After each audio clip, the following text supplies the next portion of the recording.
Bonjour les sixièmes. L'objectif de la séquence, c'est de introduire l'aire d'une surface. Mais avant d'introduire l'aire d'une surface, il faut d'abord qu'on revoie ce qu'est une longueur.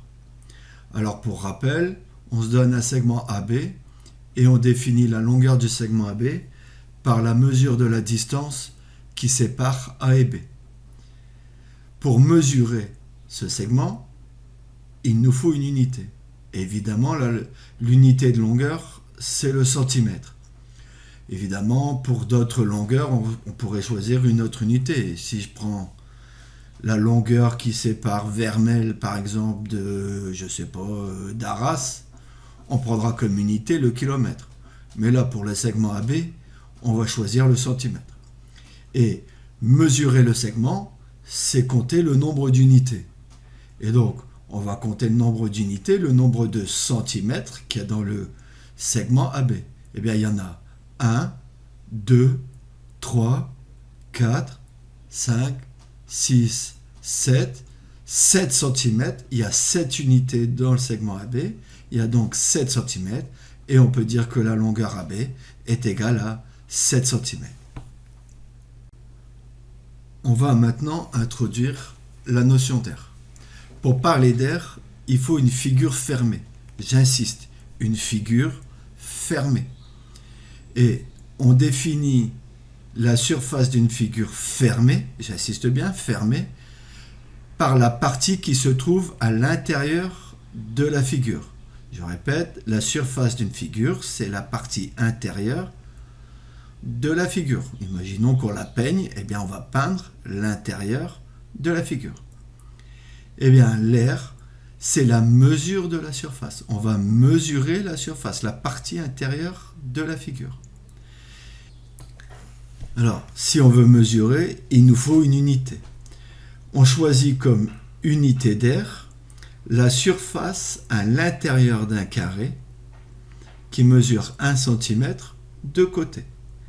Et on appelle ça le centimètre carré. Oui, c'est la surface d'une figure fermée. Un carré qui mesure 1 cm de côté, donc on appelle ça le centimètre carré, qui fait référence au carré unité. Et ça se note 1 cm carré. Notez bien le petit 2 qu'on met en exposant un peu plus haut. Alors, 1 cm carré, c'est donc la surface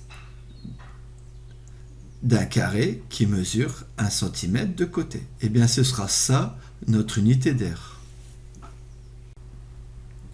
Donc, si je veux mesurer la surface de la figure de départ, je veux donc calculer l'aire de la figure. J'ai reproduit la figure pour plus de clarté.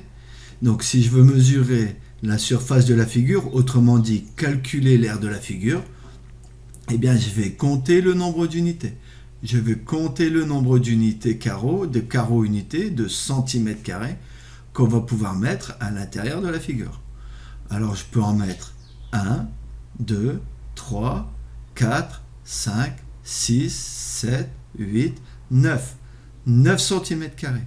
J'ai mis dans ma surface 9 carreaux unités, j'ai mis 9 cm carrés. Et donc l'aire de la figure est égale à 9 cm carrés. Alors une dernière remarque avant de passer à la suite, il ne faudra pas confondre aire et périmètre. L'aire, c'est la mesure de la surface, de l'intérieur de la figure, et le périmètre, c'est la longueur du contour. C'est complètement différent. Une aire, c'est la mesure d'une surface. Le périmètre, c'est une longueur. L'unité donc, ce sera des centimètres. On utilisera le centimètre comme unité pour les périmètres, puisque c'est un périmètre. Si je reprends ma figure de départ, je vais compter le nombre de centimètres que je mets sur le contour de la figure. Et bien, je vais en mettre 1, 2, 3, 4, 5, 6, 7, 8, 9, 10, 11, 12, 13, 14, 15, 16, 16 cm. Et donc le périmètre de la figure est égal à 16 cm. Il va bien falloir faire la différence. L'aire de la figure, c'est l'intérieur de la figure. Le périmètre de la figure, c'est la mesure du contour, une longueur. Une longueur, j'insiste bien. C'est vraiment deux choses complètement différentes.